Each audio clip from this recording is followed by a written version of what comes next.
Good morning, everybody. Good morning, everyone. How are you today?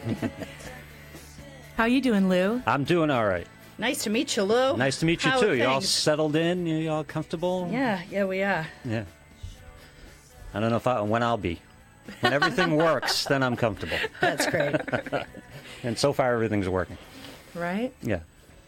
Excellent. Well, we're here for our first of many, I hope, radio shows here, The Psychic Tea. Yes, the psychic tea. All of us together.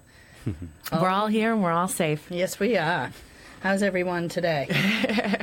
Well, traffic was a little dicey on the way in. I had to wiggle my nose. Oh, Should did have you? taken the broom. Does that work? Hey, I got here on time, right? Yeah, I think we needed a vacuum today. Maybe a little extra jet propulsion would have worked. We arrived on the Dyson. Yeah. But yeah. So a lot of people know who Leanne and I are that are listening today probably or watching today because there are people that are on our Facebook pages or what have you, but there might be some people out there who don't know who we are. Yes, there might be. And so we should probably talk a little bit about who we are and why we're going to do the Psychic Tea on the radio. Absolutely. So I'm gonna actually hand it over to Leanne first. All right. My name's Leanne Marama, and I am a psychic and medium. I work in Salem at a wonderful store called Hex Old World Witchery. I teach classes at Omen as well. I've been working what feels like forever. Now I'm going to date myself. For maybe about 15 years, starting with the Festival of the Dead, where I met Sandra. And it has been a long, interesting road, and it has been fun and filled with magic. Absolutely. So yeah, I too used to read at Hex. I actually help manage the psychic fair for Festival of the Dead, and that's like herding cats, managing psychics. But Herding black cats? yes, it's herding. It's a herd of black cats, yes, and the occasional calico. But yeah, so that's fun, and I do events as well. I have my own psychic fair as well called Spirit Beacon that takes place at Breakaway in Danvers 3 times a year, and I have private clients as well that I read for. And yeah, so we are also we have events together. Yes, we do. So we have we've done different tea events. It started with the morning tea. Yes, it started did. with the morning tea that's held in October, and that is about honoring your dead in a very specific way, honoring those that you love that have passed over in a very specific fashion. Sort of a renaissance of the Victorian practices. It came about as a healing process to grief. Yes, absolutely. To be able to tell the stories and to be able to share who they were with people and celebrate their lives in a way that, I feel we don't do enough of necessarily in this society. Yeah, if people don't often, they restrict their time of grief and they don't talk about it. So the morning tea it begins a day of, I think, of release for a lot of people, because first we celebrate and honor the dead by talking and enjoying wonderful little treats that the Hawthorne puts out. And then we go right into the dumb supper where people are silent. That evening, yes. Then that evening is the total opposite with the dumb supper that Leanne and I help produce and do the ritual for, and that is entirely silent, where no one speaks because the dead can't speak. So we're sharing For how a meal long with does them. this last? It's a couple of hours, the event. Really? Yeah. So from the point where you enter, and you can bring mementos, photographs, and things of the person that you're there to honor or the people that you're there to honor. And by the altar, when you first walk in, looks a little bit sparse because we need to make room for everyone's pictures and artifacts and things. So by the time everyone comes in and gets seated, the whole entire, and it's 2 8-foot tables? Yeah, it's about 2 8-foot tables. So it's like 16 feet of everyone's photographs and items that were, important to their people, and it's amazing. No photography is allowed. We've never, allowed any press to come in and take any photographs or anything. It's something that happens. It's completely organic. It's there when it's there, and then everyone, as they, when they leave, they take their things with them. So it's only set up for that moment, and then it disappears, and it's just an honor to be a part of it. So fascinating. Yeah, it is, and it's amazing to enjoy a meal completely quietly with no one is speaking. The only thing is music. There's music in the background, songs that are chosen sort of specifically to speak to different types of grief. And people have really emotional experiences where they really feel that their people are in the room with them. Yeah. We've had people say, it's kind of a specific meditation, isn't it? Absolutely. Yes. The noise floor comes down, and you're open to so much. And then you're open to so much. Yeah. And when you look at how different it is compared to the morning tea, which we do celebrate with music, we do have a beautiful harpist that joins us, and the music is phenomenal. But people get up and they say poetry, and they really release the emotion, which prepares them to sit in silence for the next event. They're two separate events, but they piggyback on each other. Wow. And there's two sides of that same coin, I guess. For some people may feel more inclined to one event or the other. We do have some people that go to both, but some people are specifically more inclined to one event than the other. So, but both of them have their own sort of ritual flavor. So, but that was the first tea. Was the morning tea. That was the first beginning tea. of all this. And then we held the Mother's Tea. We started holding the Mother's Tea around Mother's Day, and that was we had it was the whole approach was a little bit different because it was so lighthearted. It was a complete celebration. No one. It wasn't really geared towards anybody that had passed away. Although a couple people came in honor of their mothers. Yes, they away. did.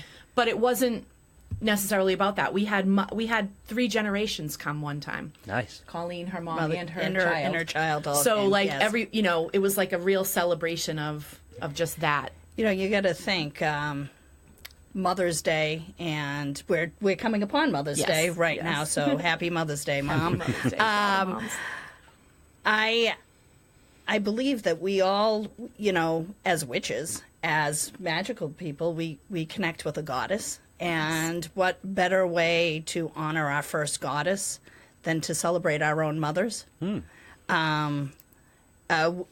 were very fortunate to have our 2 mothers there at the same time, which was a beautiful day. Yes. So we actually, the first one, we had our mothers join us, and it was beautiful. Yeah, it was beautiful.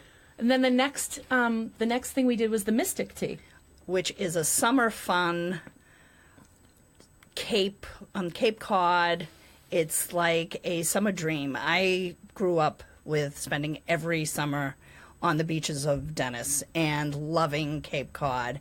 And Sandra found this wonderful tea house. It's called the Dunbar Tea House and Sandwich, and they serve amazing foods. If you are in that area, please just stop by just to enjoy it. And we created the Mystic Tea out of the joy of summer, creativity, projection of what you want. Enjoying the finer things in life. Yes. And making memories, because that's what it's really all about. And so we would take photos of the people that would come together and actually have them printed, and they would at some of the events we were doing sort of like a scrapbook. Yep. Where they would put the photo in the middle and put all kinds of, they would write things or put stickers and all kinds of things to decorate the page, and then they would have a memento. My mom actually has hers on the. My mother on the has wall. one in my father's special room of all the weird all hangy the things. things. I have a dad who has his own man cave, and my mother is Nice. infusing herself into it. It's I fabulous. love it. I love it. That's fantastic. Now, was this mostly a North Shore group, or did people travel, or did you pull from the Cape area? It was almost completely Cape Really? people, Nice. either residents of the Cape or visitors that were there at that time. So the Dunbar Tea Room actually put up the posters. We went down a couple of months ahead and gave them some advertising materials, and we put some posters up around town. And we sell out that event we've done it so far 2 years. years This will be and our sell third out, year. yeah. We sell out every single time. Excellent. Last time we had a bachelorette party Oh, they were at a it. blast. They were so much fun. really? Yeah, we loved That was them. one of the activities of the Bachelorette. Yeah, that was ramp-up? one of their Yeah. Before they went out one of their for weekends or what, cocktails. I think they were doing sort of a whole weekend thing or whatever, but Yeah. one of the things that they did was they came to our event, the Mystic Tea. And so they were, kind of like looking in the cup to see the what's going to happen Yeah. about, how's my marriage going to be and stuff like that. So, and some of the girls I think were looking in the cup to see when they were going to get married. So, it was just it's got a fun energy, it's definitely about gathering the people who matter, and celebrating while we're all still here. Yes, making So- memories. Yeah. So those were some of the tea events that we've done, and we're actually talking about doing some tea events at people's homes and things. Ooh. So having like private parties with the tea event. We have a wonderful woman, Mrs. K's Wicked Kitchen, and she bakes up the most amazing things and makes the most amazing foods. And she's actually looking to open like a brick and mortar place in Salem. But we would be bringing all the tea things, like all that stuff. Mrs. K would provide, and then we of course would bring ourselves and the tea and The information in the cup. yeah, and of course Yeah, talk about that. Talk about the staples of these events. What's common to them? yeah. And, So most of the events do center around us trying to help people learn how to interpret the tea leaves, because while we definitely give our own interpretations, it's also really important for each person to interpret what they're seeing in their cup.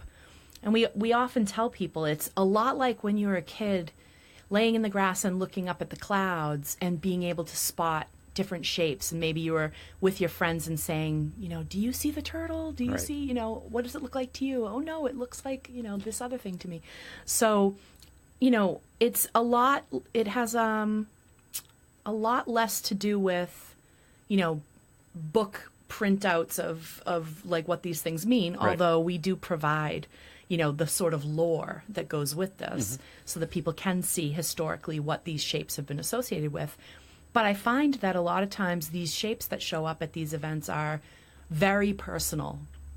So it's more about that person's, what we call personal gnosis. Yeah. It's more about, it's a key for them, to unlock. And sometimes we can clue into that and see something and say, okay, well, I know that, historically this might mean, a trip, but in this case, it actually means, this other part of this person's personal journey, So whereas somebody might say, oh, it means you're going on a cruise or whatever, like we might say, no, it means you're going to buy that boat, Nice. So We it's- look at even things better. a little differently. I always felt that we didn't read too traditional within the cup.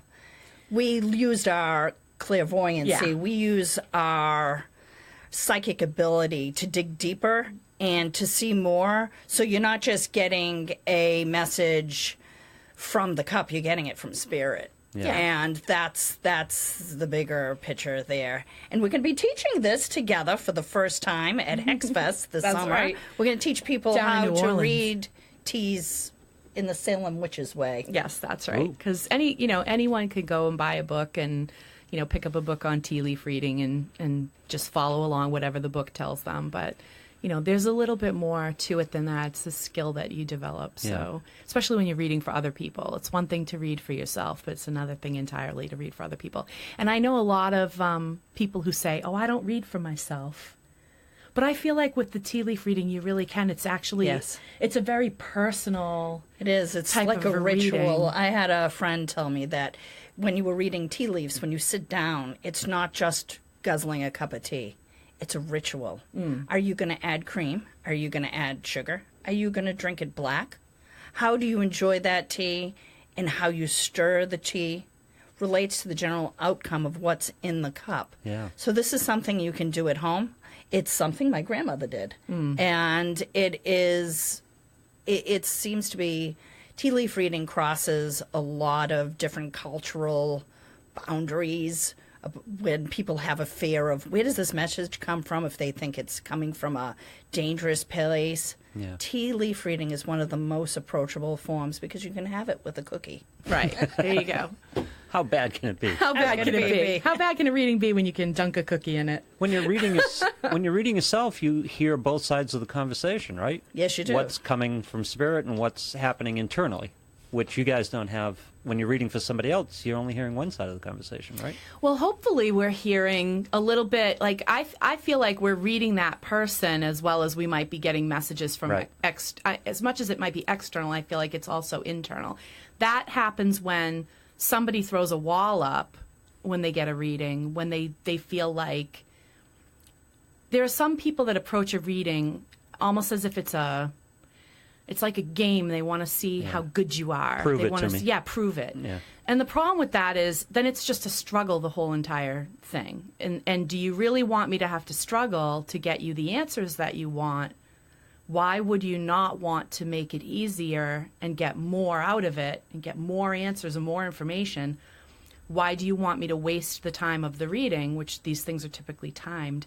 Why do you want me to waste the time breaking your walls down? Right. When you could be helping me to figure out what it is you really need to hear right now. Because, and I tell people all the time, because they say, "Oh, I don't like to tell anybody, I don't like to tell anything Right. on my way into a reading. I don't like to say a word."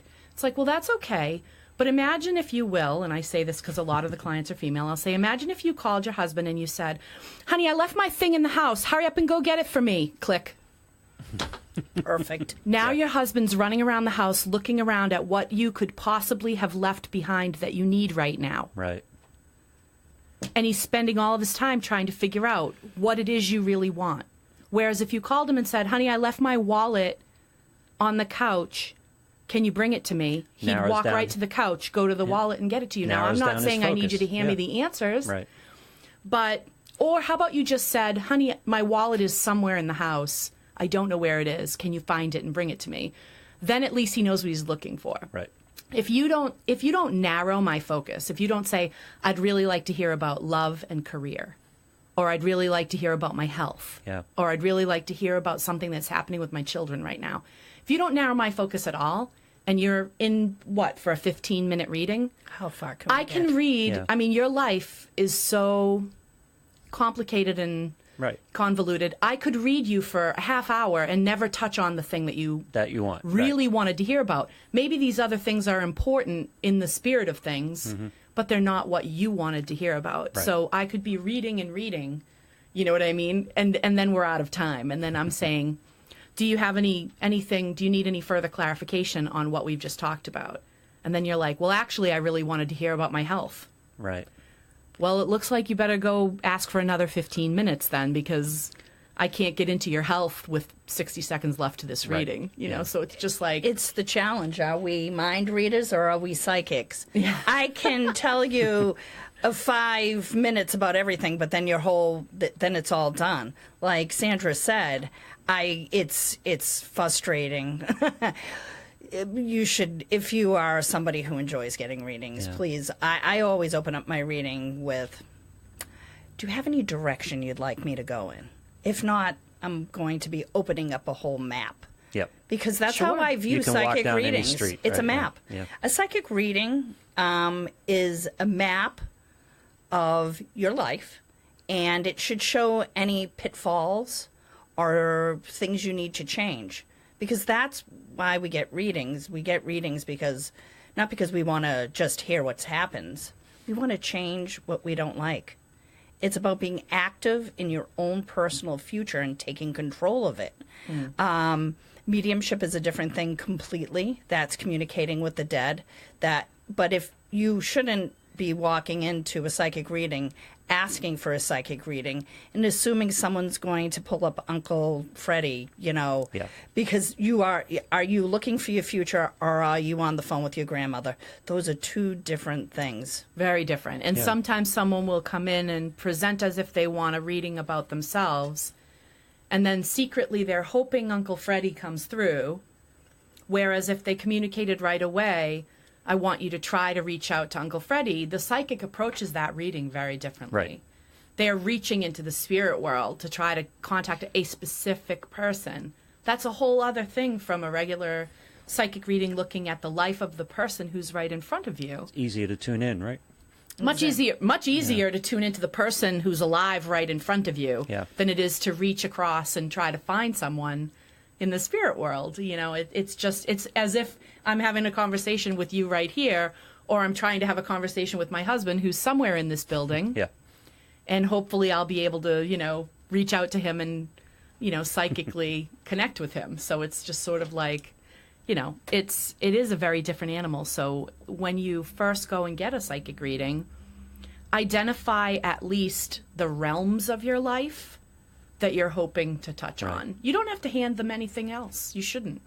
But you have to at least kind of narrow the Yep. net so they're capturing what it is, they're interpreting what they're seeing through that filter of what the things are that you're interested in. I mean, and some of them, sometimes you'll just pull something out of thin air. Wonderful. Yeah. But if you're just doing a 15-minute reading, why waste time? What are the odds, right? Why waste time? When you You do know? it, when you do leaves, do you often ask the person's interpretation? Do they Always. yeah. Always, it matters. Always. I would imagine that's a really important tool because it's kind of like a Rorschach test. It is. It lowers all of everything they're thinking about, and then whatever is important to them bubbles up, right? Absolutely. And even in a psychic reading, which Leanne and I happen to both read the same deck, it's a very well illustrated, extremely graphic, art.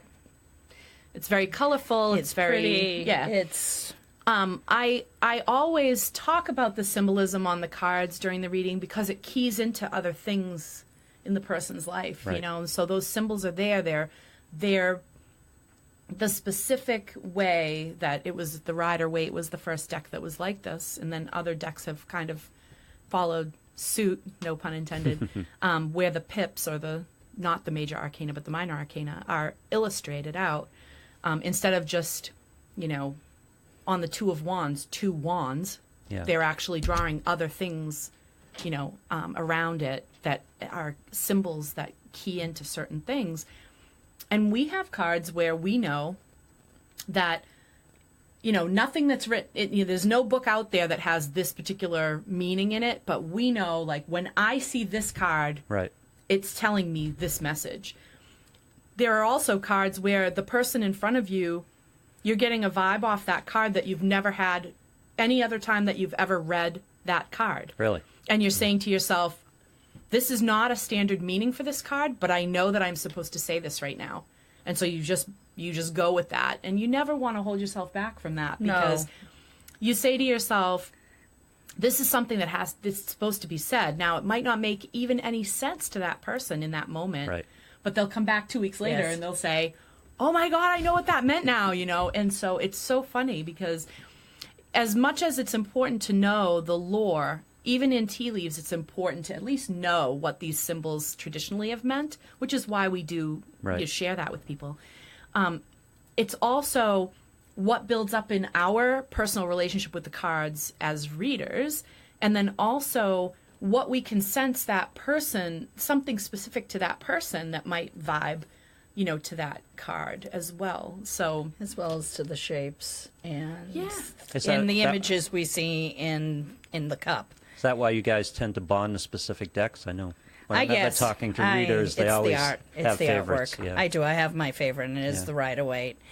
I enjoy any deck that has artwork affiliated with the Rider-Waite. In this Robin Wood deck, Yes. I've been reading off this deck so long that people laugh at me. My deck is beaten up. It looks like It is. it is. It's beaten up. It's beaten been well loved and well worked, and I love it. I am love it. on my third or fourth Robin Wood deck because invariably something happens. The last time it was Marie, my black cat Yeah. Marie, decided to do a reading, and she chomped the edge, like the corner of the card it's my least favorite card. It Nine was of speaking to Swords. her.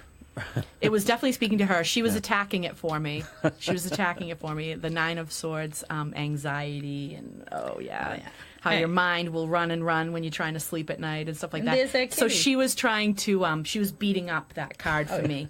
She was beating it up. She was saying, "Yeah, no." The last deck of cards I had, I was at a psychic party, and you lovely people, you love to serve me wine while I'm reading, and the whole deck was covered in wine. I should at that point read the cup of wine, because you There you can't go. do tasseomancy or read the wine stains. That's going to be my new project. Interesting. To include wine readings. Now, tasseomancy is when it's tea. Tea, What do but- they call it when it's wine? Wineomancy? I have no idea, but you know, Well, it sounds like a lot of fun. How about a nice glass of red wine and a little? Oh my God, too we'll funny. add a little cheese and crackers to that. Too funny. All right, where are we? So, I'm thinking that we should bring in the astrology report. What do you think? Absolutely. I think we're going to bring in the astrology report. So, in the future, Tim McGovern, who is known as Tim Soaring Wolf, I think Tim is going to call in to deliver the astrology report. Today is not a day that he can do that, so he actually sent me the astrology report. I'll tell you a little bit about Tim. He is a clairvoyant empath, an astrologer, and a psychic medium. He loves to help people through his abilities. He has a page called Ascending Age of Soaring Wolf that's on Facebook. His website is at soaringwolf.com, where he helps people with a variety of different readings. And besides being an astrologer and a dream interpreter, he's a father, a teacher, and he works a full-time job. So he has provided us the outlook for the month, and hopefully he'll be here to deliver it himself next time. But I'm going to give you the outlook. So welcome to May.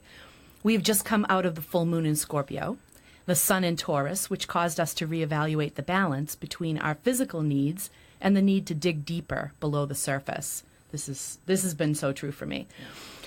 As of May 4th, we officially leave the shadow period of our last Mercury retrograde.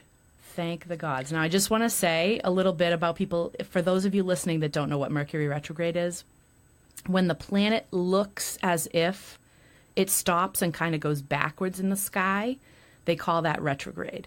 When Mercury does that, you experience problems with communication, technology, and travel, because those are the things that Mercury governs.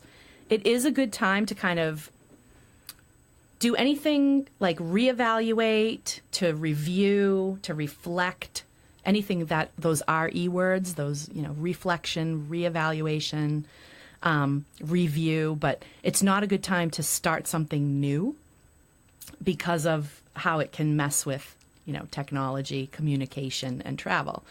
So you guys set me up, coming, is what you're saying. Coming Sorry, out so of bad. Mercury It's so retrograde bad. is a good thing. So as of the 4th, we leave the shadow period of our last Mercury retrograde. Things should be moving along nicely now, hence why we did not start the radio show until... There we go. Right there. Moving along nicely now in the first few days of May, harmonious overall. On May 7th, we reach our third quarter moon, where the final crisis of this moon cycle will be felt. This moon cycle begun the same day Mercury went direct, so final communication issues may surface and other imbalances between the mind and the heart. We may need to reassess what needs to be let go in our lives. This is huge. This is huge. And I've been feeling this way too. There are things that you need to cut loose, things that no longer serve you, and it's time to get that done. Spring cleaning, ladies and gentlemen, spring cleaning. New moon in Taurus begins May 15th. Mercury enters Taurus on the 13th, and Uranus enters Taurus on the 15th. So we will have 4 planets in Taurus, kicking off Taurus season. Here we go. In full effect. Connecting with Mother Earth and grounding will be very helpful for this new moon. Astrologically, the biggest planetary event that we will see will be the transition of Uranus to Taurus, leaving Aries after its 7-year transit. So we've had, Uranus in Aries for 7 years. This big push is now moving into Taurus. So it's a big energy shift. On May 15th, the same day as the new moon in Taurus, Uranus leaves the aggressive sign of Aries and moves to Venus-ruled Taurus. So we're not fighters, we're lovers, right, guys? Here we go. In Aries, the last 7 years has seen some splintering of governments, the rise of the revolutionary mindset, and the proliferation of gun violence around the world. We may see some of the war-focused energies calming down now, but our financial markets and physical security may be shaken up. Uranus is all about shaking things up to get us to think differently, more humanely, and innovative while challenging old traditions and set patterns. Taurus is the sign of material possessions, money, and financial matters, our values and our physical senses. Before modern currency, cattle were actually a form of currency and trade, hence Taurus the bull, right? Gold bars are known as gold bullion, bull eon, and the sign of the bull is widely recognized as an aggressive market in today's economy. The Charging Bull statue on Wall Street in Manhattan, New York, is a classic example of this. Recently, there's been an outcry regarding the new statue, Fearless Girl, being placed in front of this bull, calling attention to the lack of women in financial sector. It was placed in front of the bull March 7th, 2017, the day before International Women's Day. We know that Uranus is about acceptance of all sexual diversities and feminism. In mythology, Uranus was castrated, ladies and gentlemen, just so you know. Therefore, starting 2018, we will start to see a financial revolution around the world, and women will play a large part in this revolution. We may see some powerful men overthrown by women in the financial world. The changes Uranus brings are shocking, like a lightning bolt, and sudden, so you never know. We may see a new change of currency, like Bitcoin or cyber money, or maybe new changes to taxation or other financial matters. Uranus is the planet of revolution and freedom. Transiting Taurus, it is possible people will seek freedom from what is chaining us down financially, like debt. Listen to Jeff. Jeff's got a show on here. You can listen to Jeff to get rid of your debt, ladies and gentlemen. Yep. I know where I'll be listening. That's right. He's good. He's good. Unaffordable housing, rising prices, and people may begin to revolt and fight back through protests or rebellion. Uranus also rules new discoveries and new technology.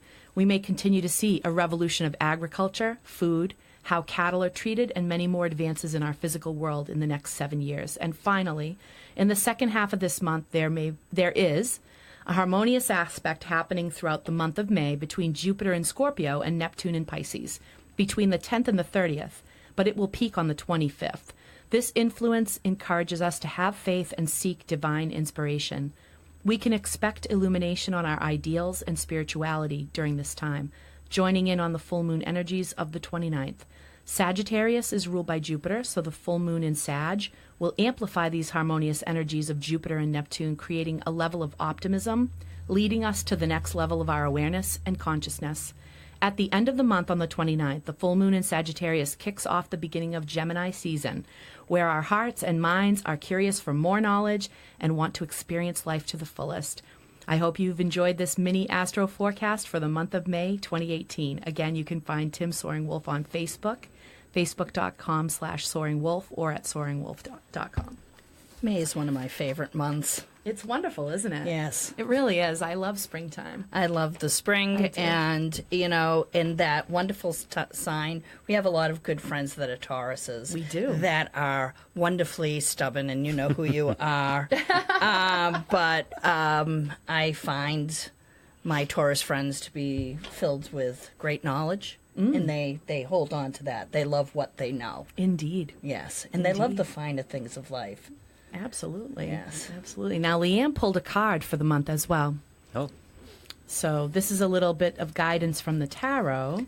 Here's my fabulous deck, and I have picked one of my favorite, which has clearly to do with this month, and it is the Hierophant. And he was just on top, and the devil... And the devil took his place. The devil took his place. So How that, do you suppose that I happened, have Leanne? no idea Wow. why the poor. The priest is missing and the devil's on Yes, top. and that is something else. It really is something else, isn't it? Oh my goodness! I just had it Should in I my leave the hand. room? Is Oh it- no, we What might did you- want to be alone with the devil for What a did you moment. do with the Hierophant, Leanne? He jumped out of my deck. Thanks a lot, Tim. Oh my, Oh my God! He gosh. maybe I ran can't off to believe have it. a snack. We because wanted to show. There he is, and I Oh wanted my to show you God. what he looks like. And as soon as you brought up the snacks, of course, And then I found shows it. up. He's here for the treats. He's here for the treats. Because one thing about this wonderful card, it is number 5, Trump, in the Major Arcana. It is known as the Bull, and also they call him the Pope. It is ruled by Looks the like a pope. He does. And beneath him are students, because the Taurus loves education. Sometimes if I pull this card in a deck, I know I'm reading a teacher or somebody who has great guidance and loves tradition. A mentor. A mentor. So this could be for somebody who I'm doing a reading for. This could be, look, you may need to go back to school. So for this month, I want you to think on this deck and meditate on what is it that you need to know. Do you need to educate yourself more? Maybe you deserve some of the finer things in life, like celebration, good food. Maybe you are teaching others and you have to look at your level of patience this month and open yourself up to spiritual wisdom. When I pull this card, it's also a celebration of marriage. This could be a marriage proposal or a relationship growing. Look at the month of May, and this is the symbol for the sign Taurus. A lot of people get married in the month of May. It's considered wedding month. It's cheaper than June. Yes, it is. If you notice beneath here, these two young boys at the beneath that is potential. So when you were looking at this card in the beginning of spring, what potential can the world give you? What potential can you give back to the world? So upright, it's love, it's tradition, but sometimes people read reversed. And there are some negative aspects to this card.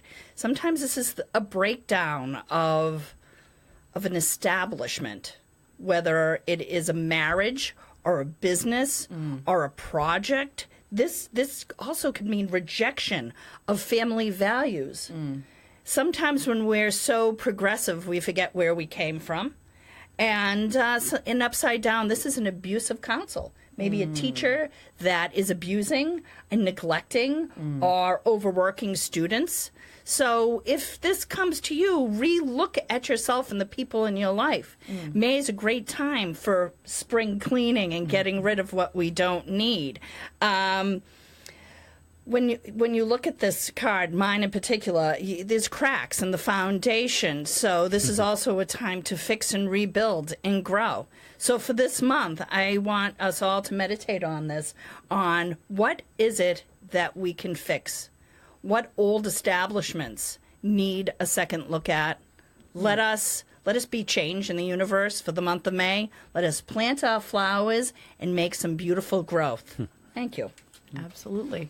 When that card comes up for me, a lot of times I'm thinking a clash of the old ideas and the new, and someone who is breaking away from maybe the expectations of the prior generation, their parents, the people around them, and When it comes up upright like that? Or when it yeah, comes even up- upright, Even even upright, yeah. upright. It can be a challenge to the established way of doing things. You know, but that's how growth happens, right? I mean, you can't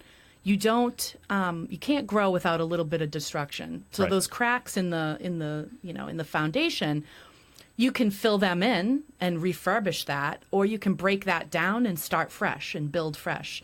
It's what you want to devote your energy to, really. Right. So do you want to fix what is already existing, or do you want to just start fresh, start something new? And that's a point, we all kind of reach that point in our lives at some point where we're looking at what we've been doing all this time and saying, is this getting me where I really wanted to go, or is it time for me to make a major change? And major change scares people. But the major arcana is all about major. I mean, when the major arcana cards come up in a reading, it means significant things are happening, like significant, huge guidepost things. Change. You know, watershed moments are happening, and so it's a time to really take a look at, you know, your life and decide if you're getting out of it what you really want. You know, we have to constantly be reminded, it seems, that we only have so much time here, at least in this incarnation. And we have to grow. We can't just stay stagnant. Anything that stays stagnant dies and withers away. This is about shaking it up for a brighter future. Let this month be the time that you research a new class or learn a new thing or start a new exercise. We don't have to wait until the first of the year. We can start our new beginnings right now. Absolutely. Because you have to grow to live, and as uncomfortable as it is at times, change is something that people generally fear. Yeah. So let us, you know, let's drink our fill, Wish your will and drink your fill. fill. There's no better time than the present. Yes. Back up a second for lay people like me. It sounds like I want to know more about the structure of the deck. You're talking about major arcana and Yeah, you so get a little it's primer on that. Yeah, it's broken up into two kind of sections, the major arcana and the minor arcana. So there's 22 majors, 78 cards in all. So it's set up, if you break out the majors and you just look at the pips or the minors, It's a minor. those are basically what you'd get in a deck of regular playing cards. Right. So you have 1 through 10, and then you have a court. You know, so you have four. You actually have 4 court cards.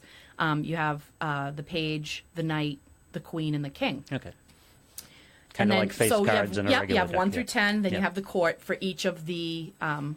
This is a king. Right. So you have cups, swords, pentacles, and wands. Are the 4 instead of diamonds, Right. clubs, hearts, and you know, but they actually relate to each other.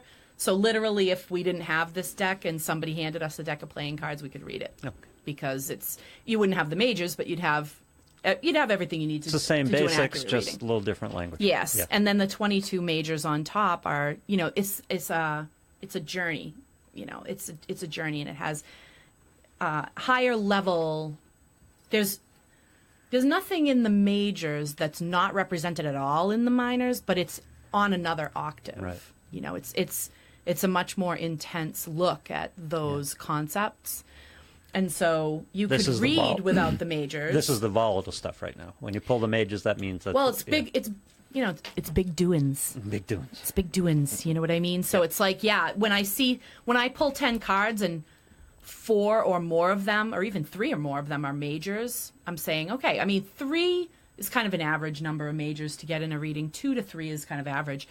There have been times I've gotten none, and I'm like, way. wow, that's amazing. But when I pull and I've got like 6 or more You majors, know something I'm is like, coming up. wow, okay. A move, a divorce, Huge, a marriage, a big- birth. This huge shift. in Big your job life. change, big, you know, major changes going on, big decisions that have to be made, changing direction of you know, of your life, things that you look back on later and go, that was the turning point. Yeah. The majors call those things out. So you want to say to somebody when you're getting, I mean, right when I lay the reading down, if I've got that many, I'm like, okay, so you're not just, this isn't all in your head. You legitimately are going through major, you know, because sometimes people inflate, Right. you know, what's happening. And I'm going to say, you know what, 6 months from now, this is all going to, this is going to calm down. It's all okay. And it's all going to be okay. Yeah. Sometimes I look at the reading and I go, wow, your life is really changing right now. Things are going to be very different 6 months from now than they are right now, you know. And I feel like when I do a standard reading, you're looking at about 6 months to a year out. Yes, exactly. You're not really looking out 10 that years. much further. I You know mean, what I mean? sometimes you can, but I usually pull extra cards for that. Yeah. If people are looking to go out 5 years, 10 years, what's happening down the line, Yeah. it's not going to be in just the standard, you know, the standard Celtic Cross reading. I'm going to go further than that to dig deeper and go further, or, you know. I'm going to reaching really out. spend the time. Yeah. Yeah, I'm and guessing so- you guys are devotees of intent. So how do you skirt the line between looking at what's going to happen and setting the path for what's going to happen?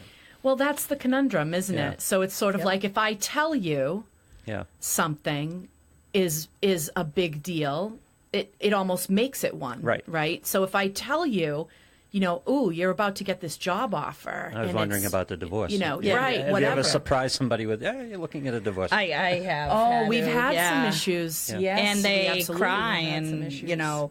it's a tough thing telling somebody that the person they believe loves them doesn't. yeah. And usually they didn't need a reading. Yeah. They already knew. Oh, They right. walked into the door already knowing that their relationship Sure. was on the rocks, or in their heart they knew that that guy wasn't treating them right, or that woman, because I listen, I have men Sure. who come to me, not just, they're people who want love. This is the biggest. But before conundrum. confirmation, they could pass it off. They could rationalize it. They could- were just yeah. making excuses for Yeah. themselves, and looking for diamonds in a pile of nothing.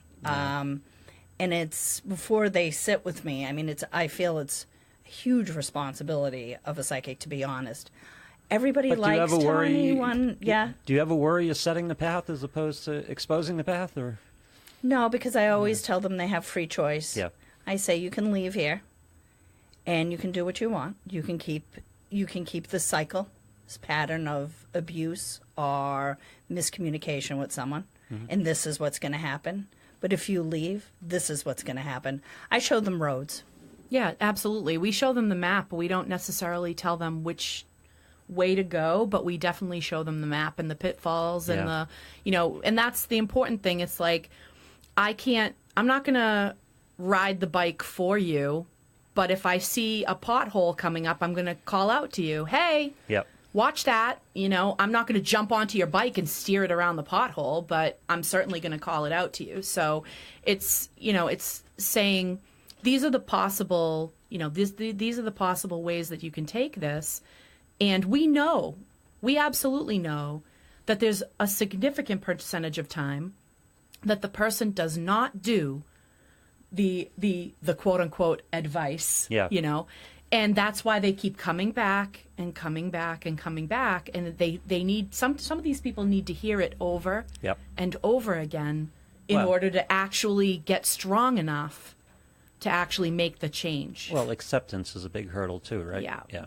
So it's like there are times where you see that Especially for client bad over and news. over Yeah. again, Yeah. and bad it's news. like, my gosh, you're thinking in the back of your mind, oh my God, like there was a woman that used to call from overseas, and I think you know who I'm Yes, talking I about. I'm do. not going to reveal any other than to say that she used to call from overseas.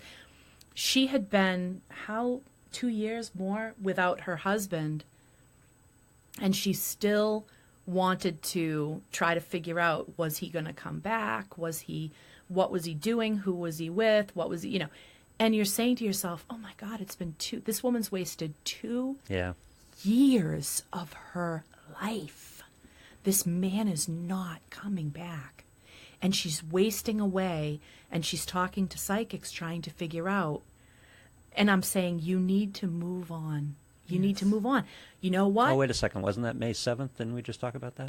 Right? Isn't there an opportunity Yeah, to let about go? letting coming up? go. Yeah. About letting go. And it's like there's just no way to express enough how the regret that's going to be felt 5 years, 10 years down the line when you've completely, Yeah. just wasted so much of your life on waiting for this person. And I say, what's the harm if you move on? Let's say 2 years from now he comes back. Yep.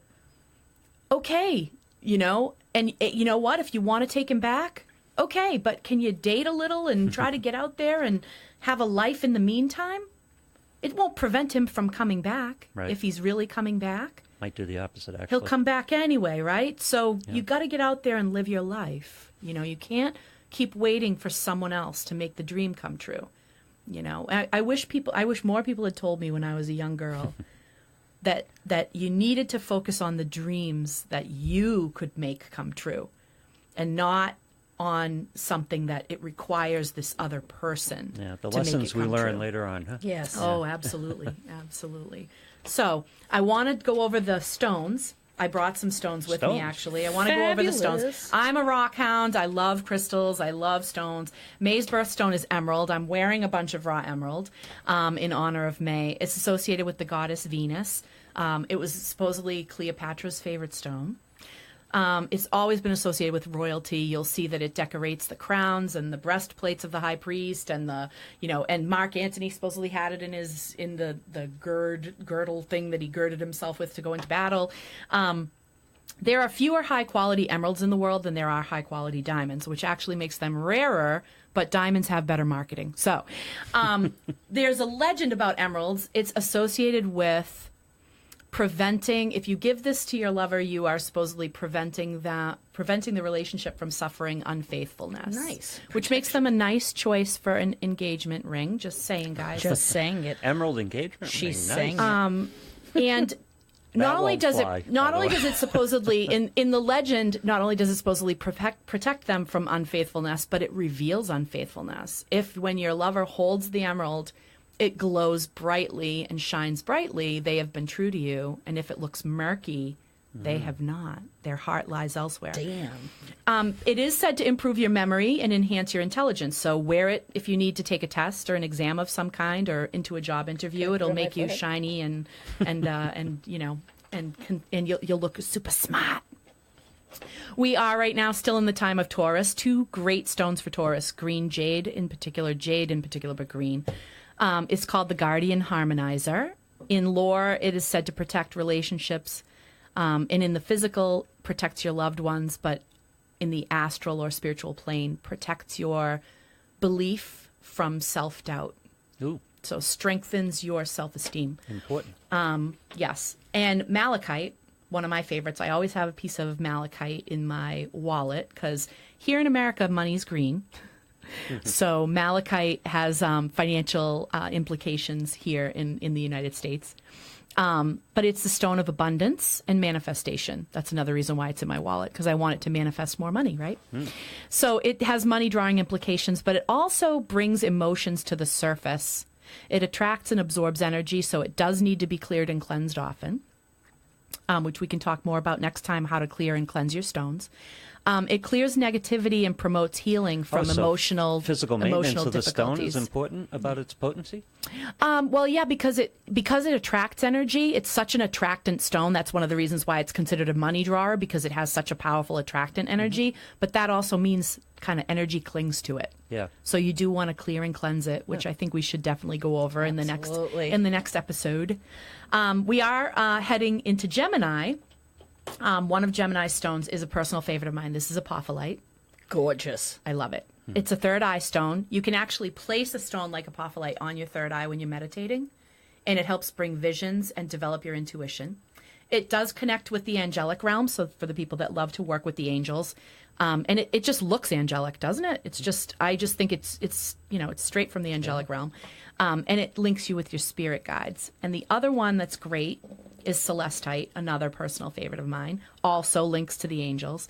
This has a gentle and uplifting energy. So this is the kind of stone you would put in your home. It just has a gentle, uplifting energy. It's good for promoting harmonious communication, peace in the home. It's so calming and soothing. Even just looking at it, but definitely holding it. It just brings a sense of calm and a sense of peace in the home. So it's good for promoting peaceful communication between the inhabitants of the home. Oh, good. Has So some of those. Always use always Son's a good coming thing, home right? from college. Maybe I'll Always get a good big thing. Right? A beautiful, beautiful celestite. So yeah, I do have quite a collection of stones, but those are just some of the ones that I chose to bring. I like malachite. That was always one of my favorite stones. It reduces stress, so anything that helps Right? with anxiety, it's just. This is one of my personal favorite stones because it looks, this particular stone, like literally this stone, looks like an elephant's foot. And I just love, you know how much I love Ganesh. Love your elephants. And I love elephants because of Ganesh. So All right, so you should bring everybody to your Facebook page if they're watching on Shares and other places, Yep, so that they and can know when we're going to do the show. I just want to talk about for a second our guest next time, Yes. which will be the first Thursday of June. Rosemary Ellen Guiley.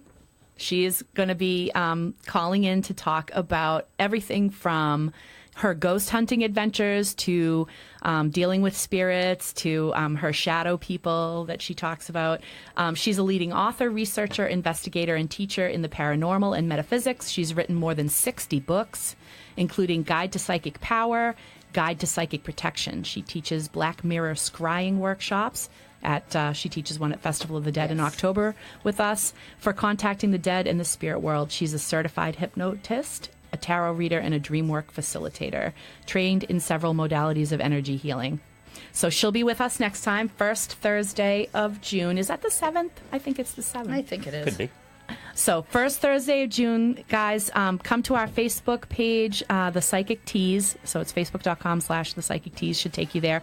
Find Leanne and I on Facebook, and we will see you in a month. Have a great month.